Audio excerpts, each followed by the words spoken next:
ज्या कुटुंबाचे आर्थिक उत्पन्न हे 2.5 लाखाच्या आत आहे अशा कुटुंबातील महिलांसाठी सरकारने लाडकी बहीण योजना सुरू केली आहे। मात्र ज्या महिला या योजनेच्या निकषात बसत नाहीत अशा महिला देखील या योजनेचा लाभ घेत असल्याचे समोर आले आहे।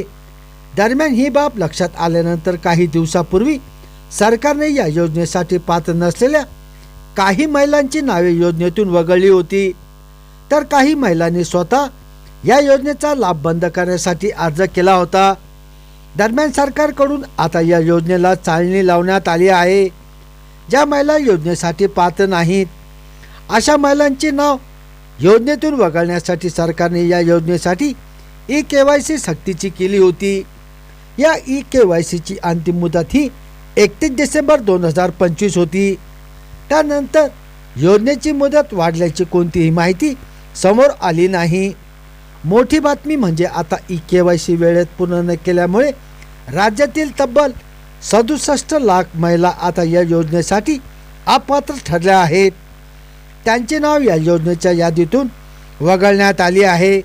समोर आलेल्या आकडेवारीनुसार 31 डिसेंबर 2025 पर्यंत राज्यातील 1,80,00,000 महिलांनी या योजनेसाठी ई-KYC ची प्रक्रिया पूर्ण केली।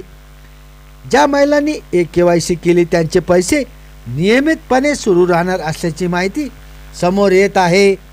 दरम्यान ज्या 67 लाख महिला या योजनेसाठी अपात्र ठरल्या आहेत त्या केवळ त्यांनी KYC पूर्ण केली नाही म्हणून नाही, तर यातील काही महिला अशा आहेत की त्या या योजनेच्या निकषात बसत नाहीत।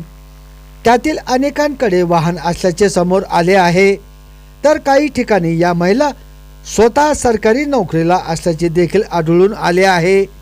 त्यामुळे आता अशा महिलांची नावे या यादीतून वगळण्यात आली आहेत। दरम्यान काही दिवसापूर्वी मंत्री आदिती तटकरे यांनी ट्विट करत योजनेच्या KYC साठी आणखीन मुदतवाढ मिळणार नसल्याचे संकेत दिले होते। तसेच महिलांनी वेळेत KYC करून घ्यावे असे आवाहनही त्यांनी यावेळी केले होते। संभाजीनगर समाचार न्यूज चॅनलसाठी सुनील टाक।